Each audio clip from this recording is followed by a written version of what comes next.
Hey, welcome to Oasis Singles. My name's Pastor Dave, and I'm so excited you're here. By the way, this site is not just about Christian dating service reviews and so forth, but it's also about life advice, all things Christian single. We have articles, we have interactive ways that you can get in touch with each other, and we also have podcasts that are all about the Christian life. I hope you enjoy our site, and I hope you enjoy the podcast you're about to listen to right now. God bless.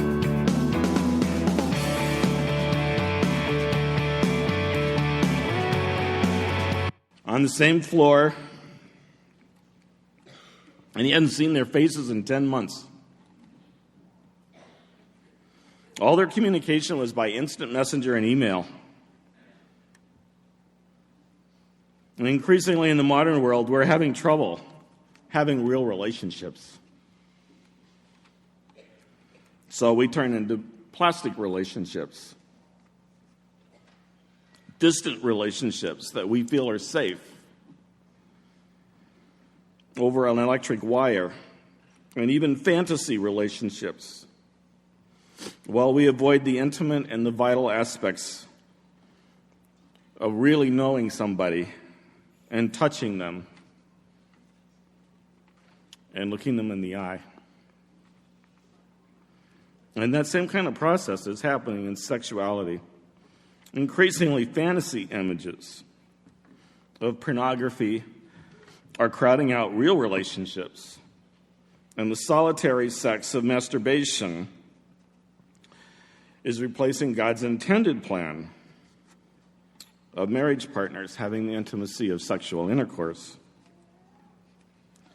Now, masturbation, of course, has probably always been with us, primarily as an activity of sexual discovery among the immature. That's not so serious. But what's different now is what I would call a tsunami wave of pornography and fantasy that's tied to addictive habits of masturbation that don't go away in adulthood or even in marriage. I'm not going to ask you to raise your hands, but I feel like I'm pretty safe in assuming this morning that masturbation and pornography are problems that have probably touched nearly every person in this room. I'm assuming that nearly every man has seen pornography at some point, if not many points, and many women as well. I'm assuming that many of you, men and women, carry around with you a struggle and a secret shame over a habit of masturbation. And I can say that because I've talked to a lot of you, men and women, and they nearly all have told me again and again that this problem of solitary sex is a huge, huge problem that's not really being talked about enough. Consider these facts. According to the Justice Department, in 1998, there were 28,000 X-rated websites on the internet, generating about $1 billion in revenue. 3 years later, in 2001, there were not 28,000, there were 280,000 X-rated websites with $10 to $20 billion in revenue. And now it's over 3 more years later, and it's a pretty fair guess now that there are over 1 million X-rated websites on the internet. A study done in 2002 found that 9 in 10 kids between the ages of 8 and 16 years old have already viewed porn online, often accidentally. I came across one estimate that 80% of all internet sites are pornography. So we're now to the point where it's more accurate to say there's a little internet in with the porn than it is to say that there's porn on the internet. Let's take it a little closer to home. Chris Herning, our youth pastor, tells me he goes on a retreat with junior high kids. We're talking 6th to 8th grade. These are kids from Christian churches, mostly from Christian homes. And he had a discussion group, both boys and girls, And he asked them, how many of you have seen pornography? And there was not one that had not. Every single one of them. I have talked to an untold number of men, married and single, who struggle with pornography to the point it's like, you just almost assume that that's a struggle. When I was a kid, to get pornography, you had to kind of skulk around a little bit. You had to kind of deliberately subscribe to some magazine like a Playboy that comes in a telltale brown paper wrapper so everybody in the neighborhood knows what's going into your house. Or you had to actually walk into some seedy bookstore with old men that you didn't want to get close to you, and everybody knows it's selling porn. They look at your car in the parking lot, and they go, oh. That was kind of a big deterrent. With the internet, it's changed all that. Now you can see almost anything you want from the privacy of your own home. And the result, of course, is that millions of people, men and women, are hooked on porn. So what's the problem? What's the problem with masturbation or pornography? If you do a search in your Bible index or your concordance in the back of your Bible, you don't find the word pornography or the word masturbation in there anywhere. It's not in there. There's no verse that directly speaks to those issues. They're not ever named in and of themselves directly as sins. And there are some Christians that have taken that and said, well, the Bible doesn't speak about masturbation, so it must not be wrong. Although nearly all of them condemn pornography. But the funny thing is this. When I talk to people, even when they've kind of heard that idea, their conscience keeps telling them there's something wrong. They still continue to live with a deep sense of shame. And they still find that their relationship with God is hurt and damaged because of it. So how can that be?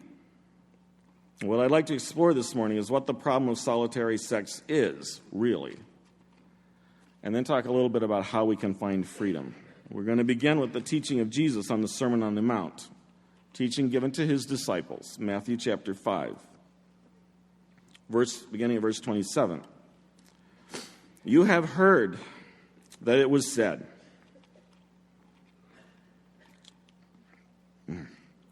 do not commit adultery.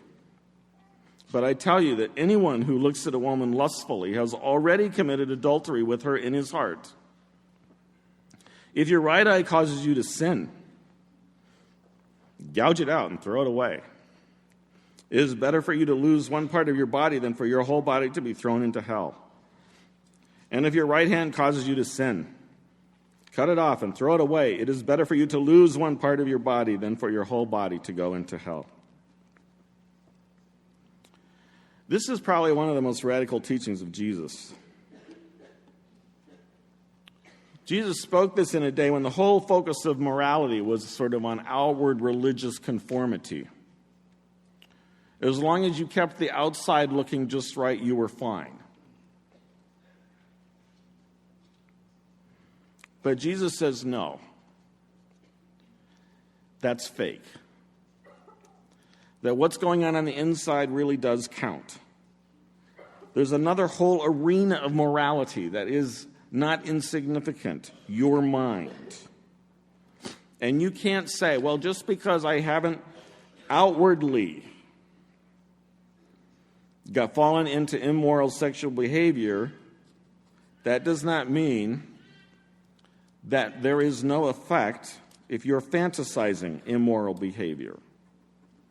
That's what lust is, sexual fantasy. He's not taking away the distinction. It's still true that actual physical immoral behavior is more serious than lust. Why? Because it affects somebody else.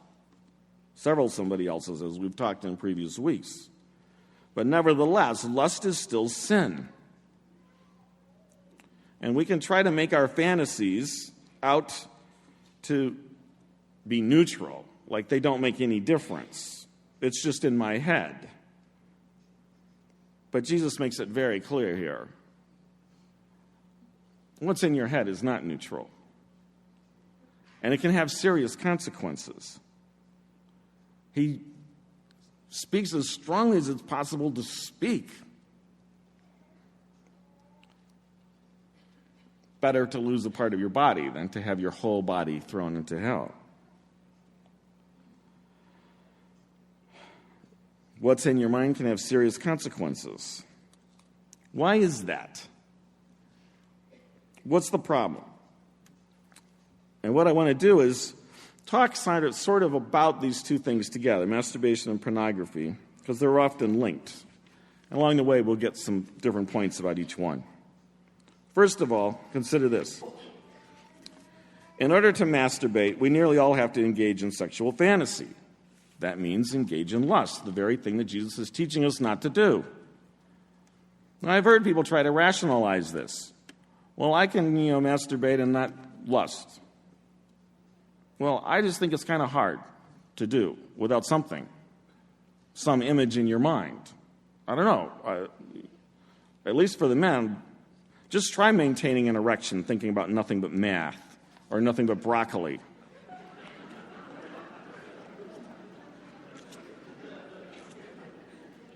It doesn't work. Come on, we'll be honest with ourselves. We're conjuring up fantasy sexual images. So that's the first problem right there. It's very difficult to do without lusting.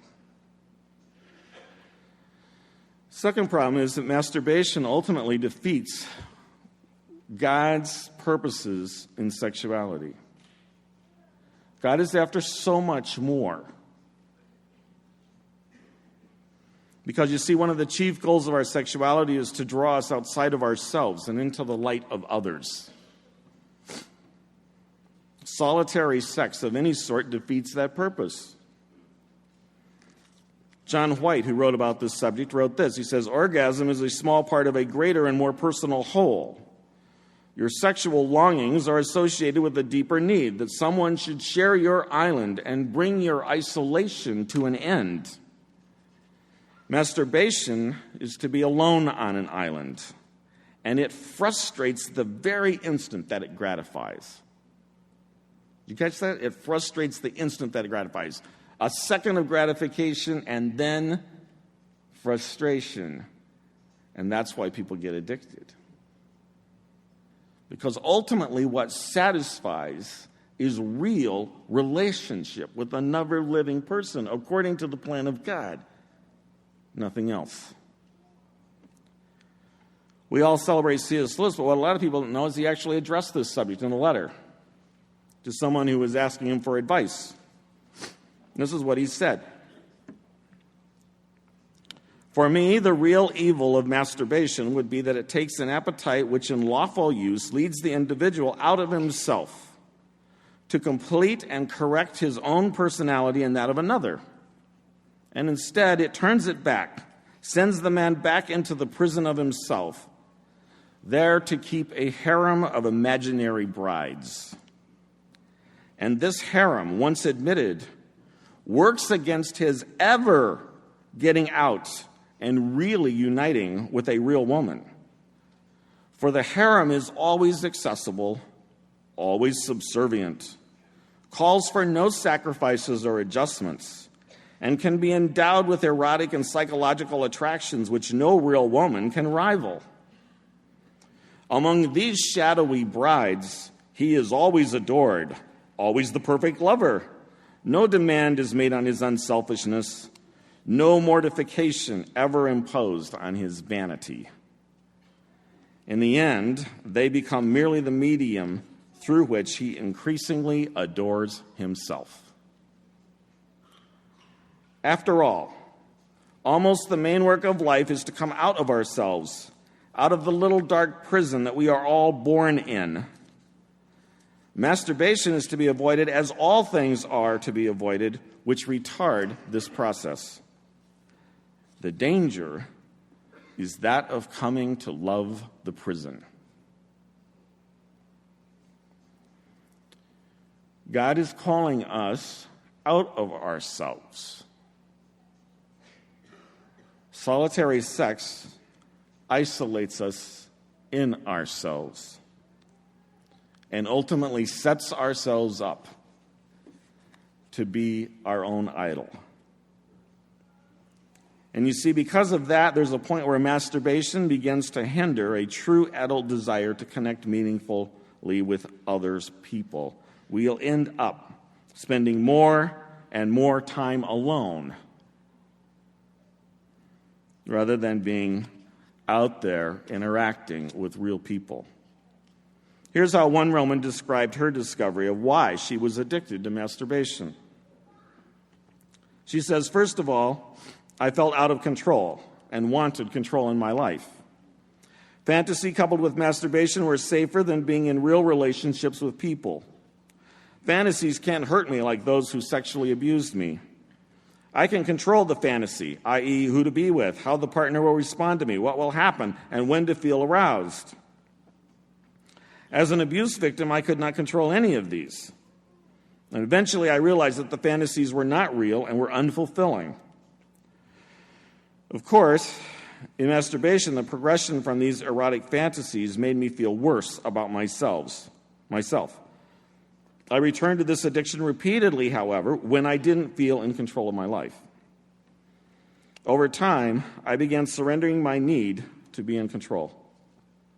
And I then entrusted Jesus to manage different areas of my life.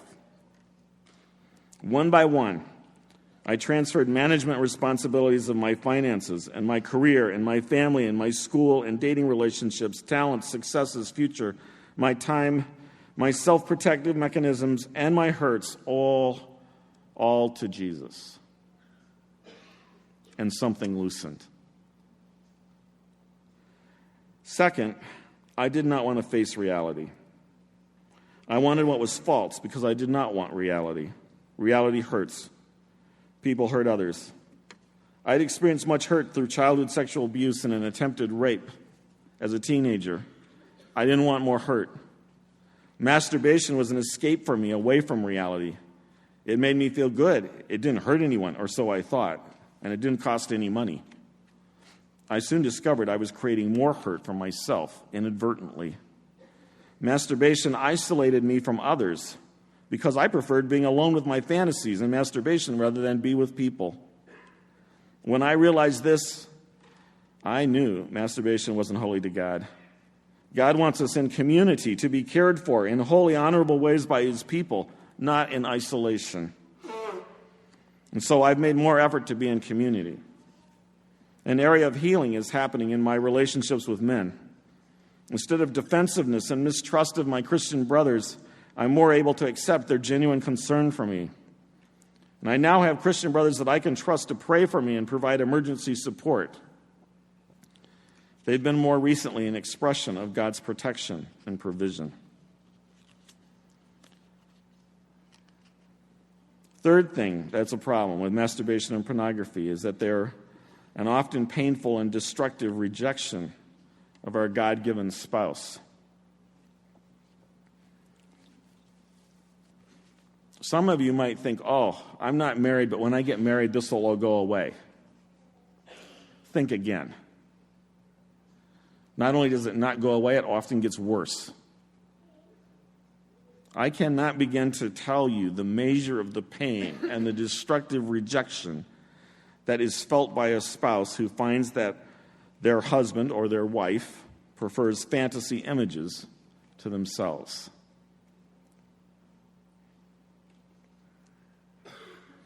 A while back, a woman I had known years ago visited on a Sunday worship service.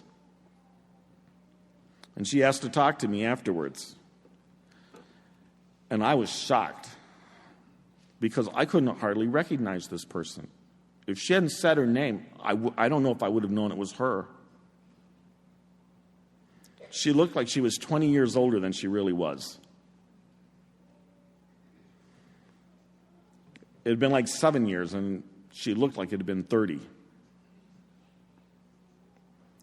What could have happened? It was like, I looked at her, I thought, what happened? And she proceeded to talk about how her husband was addicted to pornography to the point where He chose it over her. Even when she was asking him for sexual intimacy, he would rather be with the fantasies. And eventually, he was regularly lying and deceiving her about his activities. And the trust in their marriage was destroyed, but not only that, but her confidence in herself as a woman, her hopes, her dreams were also destroyed. And it showed in her face. It's not innocent. It's not harmless. It's just take a bomb in your house and blow it up.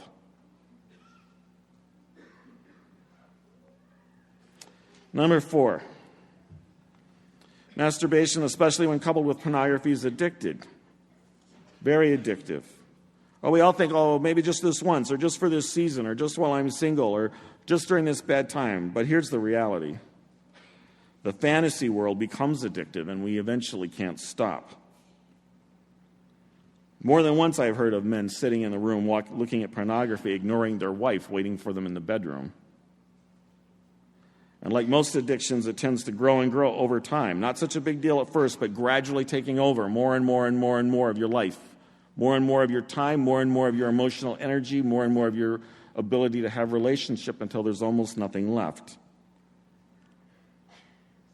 Pretty soon, more and more time is being spent in the endless and ultimately fruitless search for satisfaction in fantasy land. I've talked to men who reported going on binges of spending as long as 12, 13, 14, 18 hours continuously looking at pornography and masturbating over and over and over again. And of course, inevitably, as it takes over more and more, like all addictions, it becomes more and more necessary to lie and deceive to maintain the addiction. And we should not ignore the fact that for a certain number of people, certainly not the majority, but some small minority of people, that addiction leads to worse behavior, seeking out prostitutes, even violent behavior. Almost all the sexual killers that have ever been interviewed, pornography was an important step in their progression into that darkness. It's a serious addiction. Number 5, we have to be realistic about the simple fact that we often use masturbation and pornography to medicate our feelings rather than taking them to God and God's people.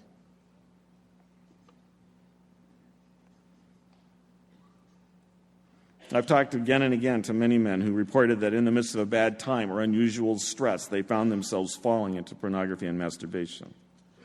One man told me, I was doing all this stuff, and one day I realized I'm trying to put a Band-Aid on a gaping wound in my heart, and it's not working. See, what's happening is we're looking for comfort, for something to medicate our pain, expecting an orgasm based on fantasy to do it, to make our pain go away. But the funny thing is this, the pain doesn't go away. Rather, it's simply buried more deeply with a ton of shame and self-hatred now added to it. I've prayed for tens of thousands of people over the last 20 years, all over the world. And about the saddest thing I've ever seen are a few men that I've run into who were addicted to pornography and masturbation for 20, 30, 40 years. Because these men have difficulty feeling any feelings at all other than the overriding feeling of self-loathing. They can't cry. They can't laugh. They feel no joy, ever. Their eyes have a deadness that speaks of someone who's lost all hope, all drive, all joy, all love. They're dead men walking. The addiction has destroyed them like a parasite eating their body from the inside out. And their attempt to medicate their pain led them into a kind of living death. Or if you want to use the words of Jesus, a living hell while still in the body. See, he's not talking about by and by after you die. He's talking about now. Here's another woman's description. I'd have to admit that self-sex really takes me away. I feel drugged. I can't have an orgasm unless I'm looking at porn, which has been progressively more perverse, or I'm thinking about submissive fantasies. I've had trouble abstaining from my drug of choice because it helps me medicate my feelings of being unwanted and unloved. But I do have to admit that abstaining for 90 days was the best thing I could have done for my recovery. It helped me stay focused on what feelings I was having and what was really behind those feelings. And finally, if I need to add anything else, it should be painfully obvious that fantasy images, giving ourselves over to that kind of life in lust and pornography, are ultimately dehumanizing to people. It means that in our mind, people become objects for our selfish satisfaction, something far, far, far, far, far less than God's purposes for us. So how can we stop? How can we find freedom? And Jesus himself addresses this very directly and very immediately. He wastes no time. He says, if your right eye causes you to sin, gouge it out and throw it away. And if your right hand causes you to sin, cut it off and throw it away. I think Jesus understands the addictive nature of lust, of the fantasy world, and he understands how it can take over. And so drastic action is necessary to beat this addiction. There's no room for compromise, no room for finding some easy way. Decisive, immediate action is demanded. It's sort of like if somebody has cancer. You don't just say, oh, I'll get around to it someday and deal with it. No, a surgeon goes in and he cuts it out, and he's not satisfied with that. They send you to chemotherapy or radiation to make sure they get every last bit. Now, of course, literally gouging out your eye or literally cutting off your arm isn't going to keep you from lusting. Because it's not actually your eye or arm that's the problem. I think lobotomies are out of the question. But the point Jesus is trying to make is simply this: do whatever it takes. And I'll give you some suggestions. Number one, you need to come into freedom. Understand. Solitary sex is about falling into myself. So do the opposite. Press into real relationships. Honest relationships, like I'm trying to show you in this series. Real relationships in Christian community. The answer to fantasy is the real. Andy Comiskey says, reclaiming the good gift of our sexuality necessitates discovering the Christ who is present in his body. Instead of becoming obsessed with trying to stop, like saying, oh, I'm not going to think about pink elephants. I won't, all the time you're thinking about it. Instead, let's go deeper to the real problem and start by pressing into real relationships. Yes, it's risky. Sometimes it hurts. But it's really the only place where real healing can happen and real satisfaction can happen. Number two, begin to turn to God with your needs instead of trying to medicate yourself. Sometimes people get frustrated. They say, I've prayed to the Lord again and again, Lord, stop my sexual desire, and he never does. And he won't. Because why? Because he gave it to you. It's normal and healthy. It has a purpose. If you don't need it right now, you might very well need it someday.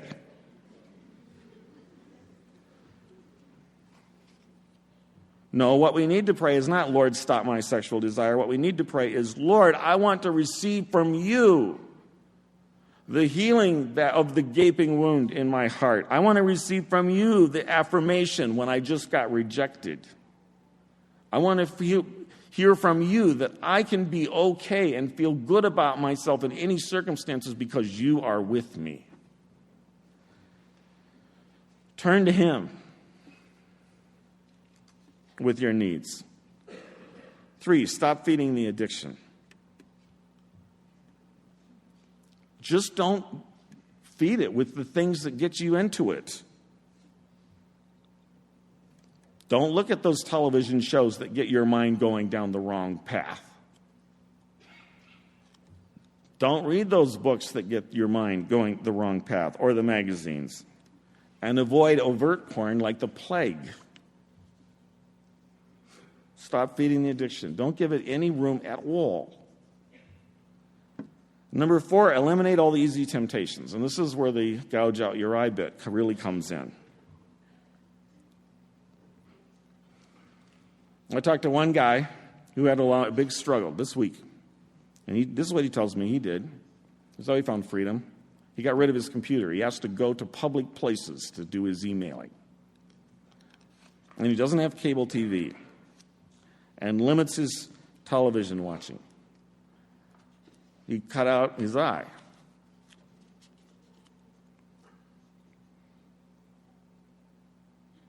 Move your office. A lot of guys end up falling into this at work. Get out of the private office. Work in front of everybody. That'll make it hard. Get rid of the computer or the cable TV. Always be in a hotel room with other people. The guy I talked to this week, as I was talking about this, and he says, this is what I did. It's real inconvenient. I have to go way out of my way all the time. What he says is this. He says, this is what he'd want to tell you. It's worth it. It's worth it. It's totally worth it because the freedom is worth it. He says, my life with Jesus is on a completely different plane simply because I was willing to do whatever it took. Number 5, look for God's way out. God always gives you a way out. Call somebody. Move. Change rooms. Get help. Do something else. Whatever. Look for God's way out when you're in temptation. And understand always, when you're in temptation, it's often an expression of underlying need that needs to be turned back to God. You can start getting in the habit of figuring that out. You're well on your way to freedom. Number 6, confess to someone who will love you without coddling your addiction. There's nothing quite so powerful to break the power of the shame and the guilt that holds us in our prison and that holds us in our addiction as telling somebody else, not somebody who says, oh yeah, that's no big deal, I have the same problem. That's not helpful. You want somebody who will love you and accept you, but will also understand, no, this is serious, and we work together to get you out of it. Confess to somebody like that. You know them. There are really, truly good friends, the ones who always tell you even when you don't want to hear it.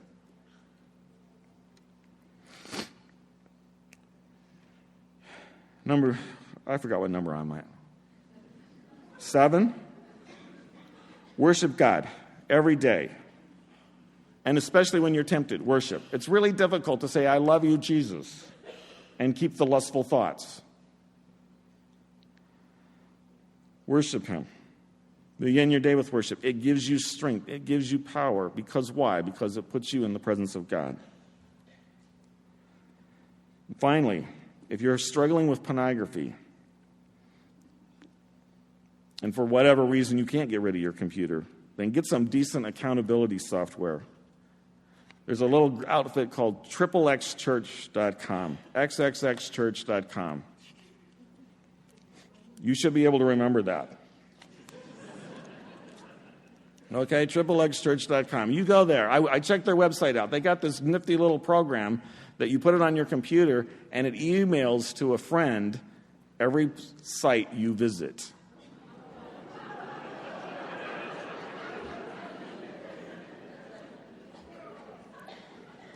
You want to be free?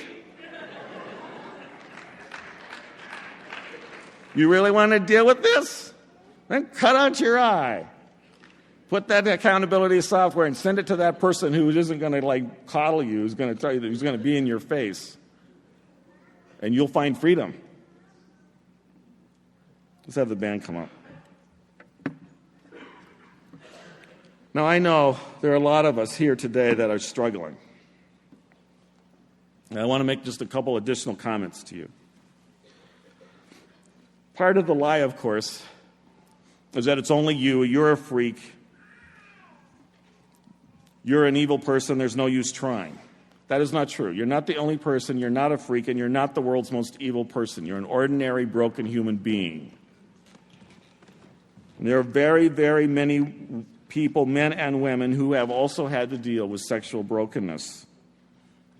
Many of those are people that have accomplished a lot and for whom we have a lot of respect. The devil will try to fill you with condemnation and shame because his intent is to solidify you into his prison.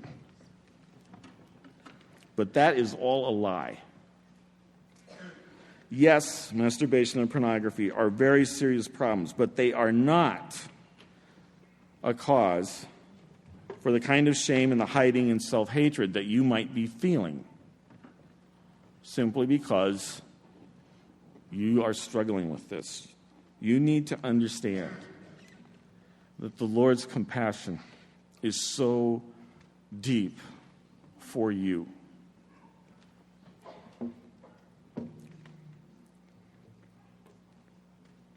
Second thing you need to know is that you can find freedom. You can get out. How far are you willing to go to find it? Is it really that much of a stretch to do what it takes? There are people right here in this room, I know, who found freedom, and it's wonderful, and it's marvelous, and it's glorious. You can too. And lastly, one other thing. The blood of Jesus is more powerful than your shame. It's more powerful than your sin. It's more powerful than your addiction. And you probably have sometimes felt like, I can never be free, and God can never really forgive me. But that is not true. He has oceans of forgiveness and oceans of freedom to give to you. And he is unbelievably, fervently passionate that every one of you should walk in the freedom of his love and of his mercy and his forgiveness. Okay, we'll stand and respond to the Lord in this song.